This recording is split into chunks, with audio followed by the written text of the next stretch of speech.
The clock on the microwave read 11:47 p.m. when Emma Reynolds finally admitted to herself that something was wrong. Daniel had texted her at 6 o'clock, a quick message about an emergency client meeting that would run late. "Don't wait up," he'd written, followed by a heart emoji that now felt like a cruel joke. She tried calling 3 times. Each attempt went straight to voicemail, his phone apparently dead or turned off. Emma sat curled on their leather couch, the television casting flickering shadows across the living room they decorated together just last summer. The half-empty wine glass on the coffee table had gone warm, forgotten. They'd been married for 4 years, together for 7. Daniel worked as a marketing director at a downtown firm, often putting in long hours during campaign launches. Emma had grown accustomed to late nights and last-minute work dinners, but he always answered her calls. Always. She picked up her phone again, scrolling through their recent messages. Everything seemed normal until today. Their usual morning exchange, his complaint about traffic, her reminder to pick up milk, his promise to be home by 7 for the Thai takeout they'd planned. Then that 6 o'clock text, and nothing since. Emma's mind spiraled through possibilities. An accident? But surely the hospital would have called. His parents were listed as emergency contacts, and they would have reached out. A mugging? Her stomach twisted at the thought of Daniel hurt somewhere, unable to call for help. She opened Instagram, checking his activity. Nothing posted, but he'd been active 2 hours ago, viewing stories. Relief mixed with confusion, then darkened into something uglier. If his phone worked well enough for social media, why not a simple text to his worried wife? By 2 a.m., Emma had moved to their bedroom, lying on top of the covers fully clothed. Sleep felt impossible. She stared at the ceiling, counting the shadows from the streetlight outside, remembering how Daniel used to trace patterns on her skin in the darkness, whispering about their future. 2 kids, he'd said. A house with a bigger yard, growing old together. At 4:30, she gave up pretending and went to the kitchen, brewing coffee she didn't really want. The apartment felt enormous and empty, every sound amplified. The hum of the refrigerator, the distant wail of a siren, the absence of Daniel's breathing beside her. Dawn broke gray and unwelcome through the windows. Emma's eyes burned from lack of sleep, her mind foggy with exhaustion and dread. She'd convinced herself a dozen times to call the police, then talked herself down. What would she say? My husband didn't come home from work? He's an adult. Maybe she was overreacting. Then at 7:12 a.m., her phone buzzed on the counter. The sound made her jump, coffee sloshing over the rim of her mug. Emma's heart hammered as she grabbed the device, Daniel's name glowing on the screen. Emma's hands trembled as she unlocked her phone, relief and anger warring inside her chest. Finally, an explanation. Finally, some goddamn communication about where he'd been all night while she'd sat here imagining him bleeding in a ditch somewhere. The message read, "I'm sorry you had to find out this way." Emma stared at the words, her brain struggling to process them. Find out what way? What was he talking about? Her thumb hovered over the keyboard, composure cracking. Before she could type a response, she noticed something odd about the message thread. It was addressed to her contact, but the tone was wrong. Too formal. Too guilty. Then another message appeared, and Emma's world tilted sideways. Last night meant everything. I'll tell her soon. I promise. Just give me a few days to figure out how. The phone slipped from her fingers, clattering against the granite countertop. Emma gripped the edge of the counter, her knees suddenly weak. The messages weren't meant for her. Daniel had sent them to the wrong contact. He'd meant to send them to someone else, someone he'd spent the night with while Emma had been here, terrified and sleepless. She forced herself to pick up the phone again, rereading the messages through the hot blur of tears. Last night meant everything. The words were intimate, tender even. This wasn't a one-time mistake. This was someone Daniel had feelings for, someone he was planning a future conversation with, someone he'd chosen over coming home to his wife. Emma's phone buzzed again. This time, a different tone. Daniel was calling. She stared at his name on the screen, his contact photo smiling back at her. They'd taken that picture on their honeymoon in Greece, his face sun-kissed and happy, his arm around her shoulders. She'd been so certain then that she knew him completely, that their love was unshakable. The call went to voicemail. Seconds later, a text. Emma, Please answer. I can explain. A laugh bubbled up from Emma's chest, harsh and bitter. Explain? What possible explanation could there be? She could picture him now, probably just realizing his catastrophic mistake, panic setting in as he understood he'd sent those intimate messages to his wife instead of his lover. Another text. I'm coming home. Please don't do anything. Just wait for me. Don't do anything. The audacity of it struck her like a physical blow, as if she were the one who needed to be managed, controlled, as if she were the problem in this equation. Emma wiped her eyes, something hardening inside her. She opened her messages and began taking screenshots. Every message from this morning, time-stamped and preserved. Then she scrolled back through their recent conversations, looking for clues she'd missed. Had there been signs? Late nights that seemed excessive? Unexplained expenses? She opened their shared credit card account, scanning recent transactions. Dinner at Marcello's last Tuesday. Daniel had said he was working late. Flowers purchased from a boutique downtown 2 weeks ago. Emma hadn't received any flowers. Her hands shook with rage as she continued scrolling. A hotel charge. The Meridian, 3 weeks ago. Just one night. Emma had been visiting her sister in Boston that weekend. How long had this been going on? How many lies had she swallowed without question? The sound of keys in the front door lock snapped Emma back to the present. She quickly closed her banking app and set her phone face down on the counter, schooling her features into something resembling calm. Daniel stepped through the doorway looking exactly as Emma had imagined, exhausted, rumpled, his tie loosened, and his dress shirt creased. But now she saw it differently. Those weren't the marks of a long night at the office. That was the appearance of a man who'd spent the night somewhere else, doing things Emma didn't want to picture. Emma, he said, his voice rough. Thank God. I was so worried when you didn't answer. She watched him carefully, studying the micro-expressions crossing his face. Guilt, fear, relief that she was simply standing here in the kitchen rather than throwing his belongings out the window. He thought he still had a chance to spin this, to craft a believable lie. I'm sorry, Daniel continued, setting his briefcase down and moving toward her. The meeting ran so late, and then my phone died. I should have found a way to call you, I know. I crashed on Mike's couch. I was too tired to drive home safely. Mike, his college roommate who'd moved to Seattle 2 years ago. The lie was so casual, so practiced. How many times had he rehearsed this on his way home? Emma forced herself to step into his embrace when he reached for her, letting him hold her even as her skin crawled. His cologne smelled different, mixed with something floral and unfamiliar. Another woman's perfume. I was so worried, she whispered against his chest, playing her part. I thought something terrible had happened. I know, baby. I'm so sorry. His hand moved up to stroke her hair, a gesture that once would have comforted her. Now it felt manipulative, designed to soothe and distract. Let me shower and change, and then I'll take you to breakfast. We can go to that place you love, the one with the French toast.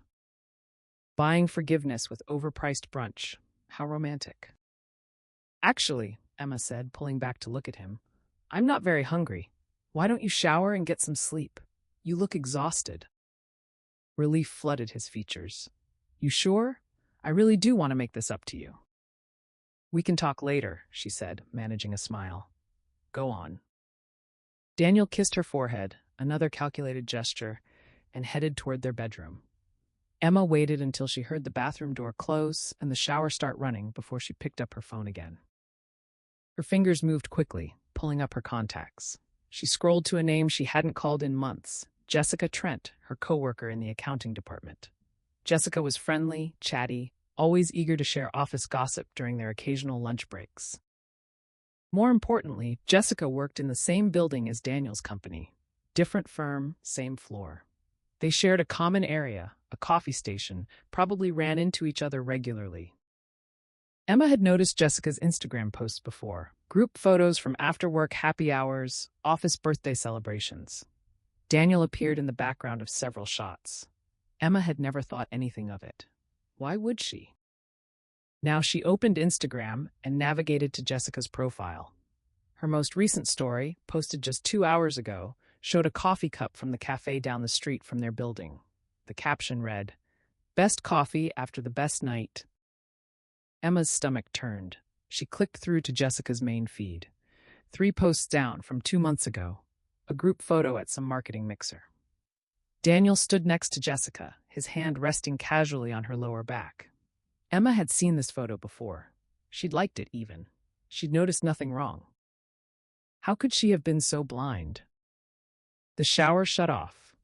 Emma quickly closed Instagram and opened her email instead, composing a message to her own HR department. The subject line: conflict of interest disclosure required.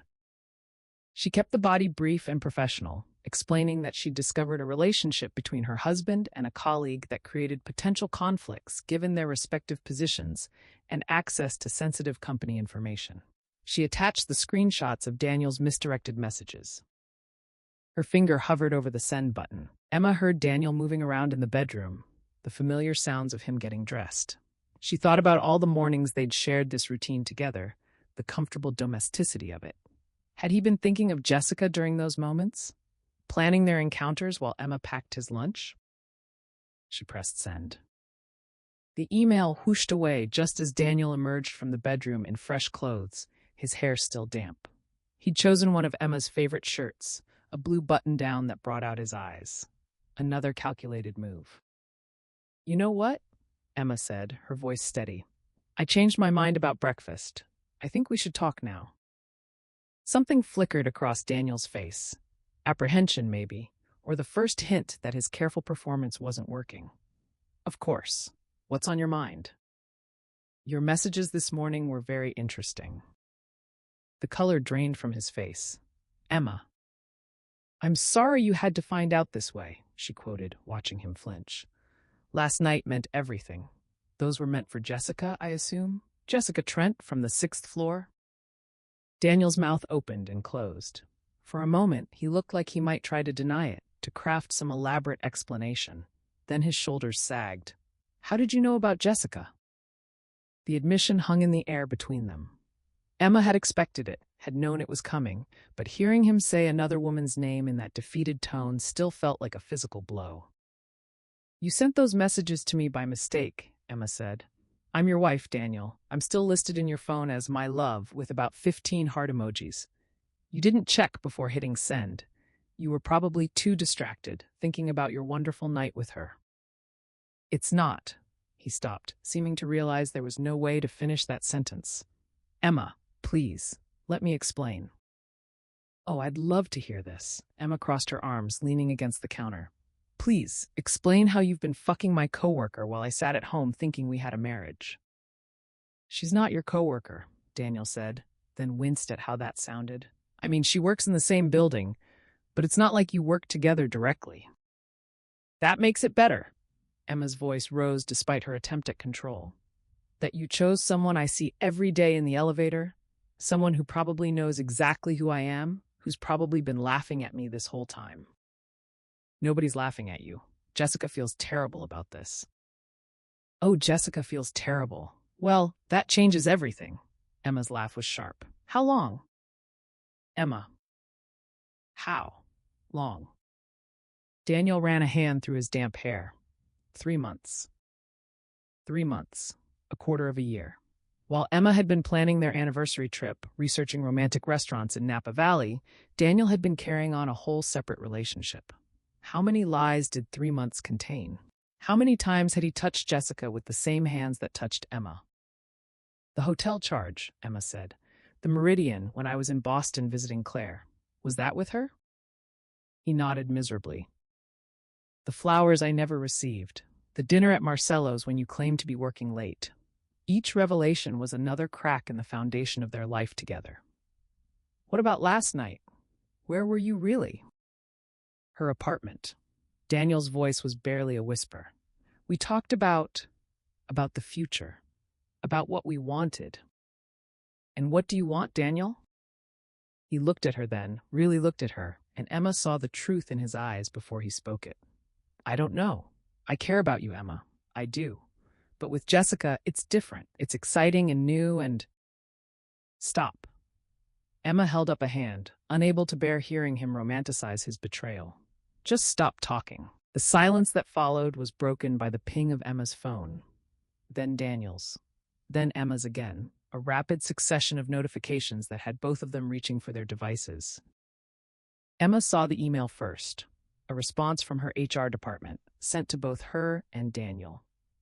"Thank you for bringing this to our attention.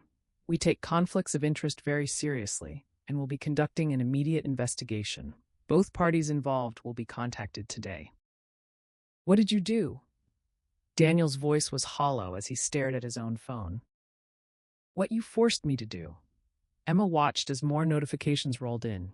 Emails, Slack messages, the digital paper trail of her revelations spreading through their professional lives. "I reported the conflict of interest. You and Jessica both have access to sensitive client information. This is a massive liability for both companies." Daniel's phone rang. The caller ID showed his boss's name. He stared at it, then at Emma, his face ashen. "You need to answer that," Emma said calmly. "I'm sure they have questions." He didn't move. The call went to voicemail. Immediately, it rang again. "Emma, please, we can fix this. I'll end things with Jessica right now. I'll do whatever you want. Just, please don't destroy my career over this." "I didn't destroy anything, Daniel. You did.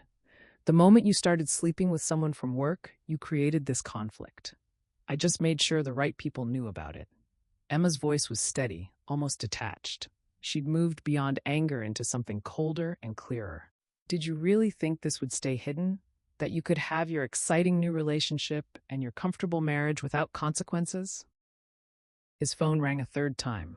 "This time," he answered, his voice shaking as he stepped into the bedroom for privacy. Emma could hear the muffled tones of a difficult conversation, the rise and fall of apologies and explanations. Her own phone buzzed with a text from Jessica. "Why would you do this? This is between you and Daniel. You didn't need to involve our jobs." Emma's fingers flew across the keyboard. "You involved our jobs when you started fucking my husband during work hours. Did you think about my career when you were sending him messages in the middle of the workday? Or were you too busy planning your future together?" No response came. Over the next hour, Emma watched her carefully constructed revenge unfold. Daniel's hushed phone calls, the ping of emails as HR departments coordinated their investigations, a message from the building management about reviewing security footage from after-hours access. Apparently, Jessica had used Daniel's key card to enter his office late at night on several occasions. What Daniel and Jessica hadn't understood was that modern office buildings documented everything. Timestamps, badge swipes, security cameras. Their affair hadn't been as discreet as they'd imagined. By noon, Daniel emerged from the bedroom looking destroyed.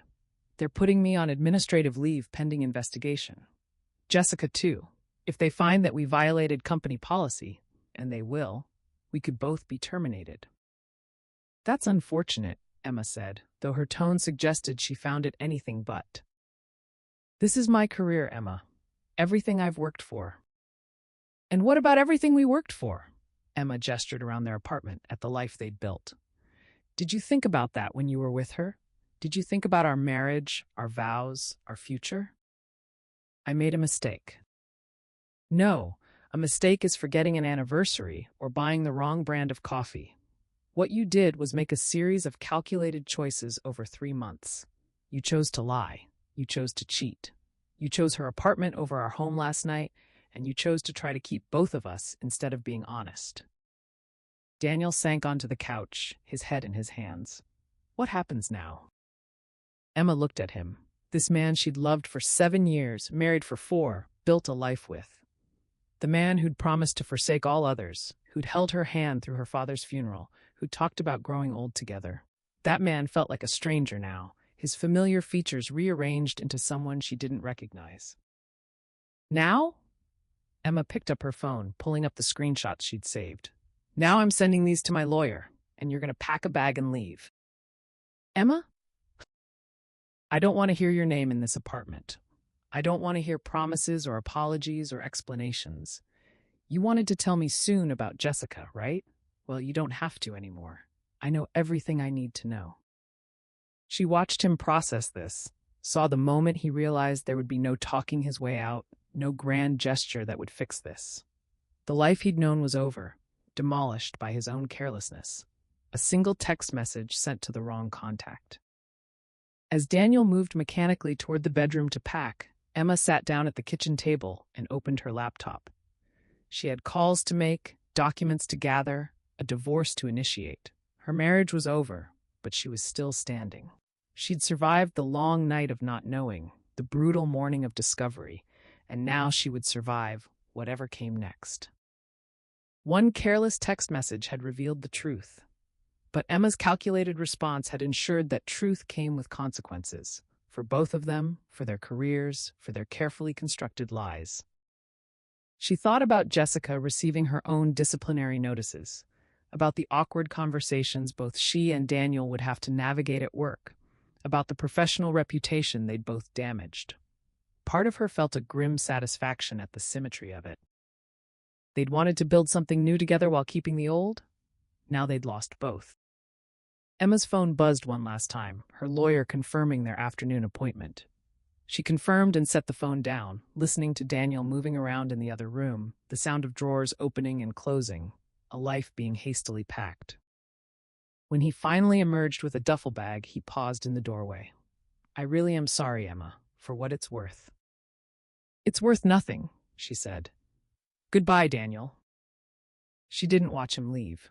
Instead, she stayed at the table, staring at her laptop screen, already planning her next steps. The apartment felt different without him. Not empty, but somehow cleaner, like removing something that had been slowly poisoning the air. Emma Reynolds had lost her husband, but she'd kept her dignity. And sometimes that was the only victory that mattered.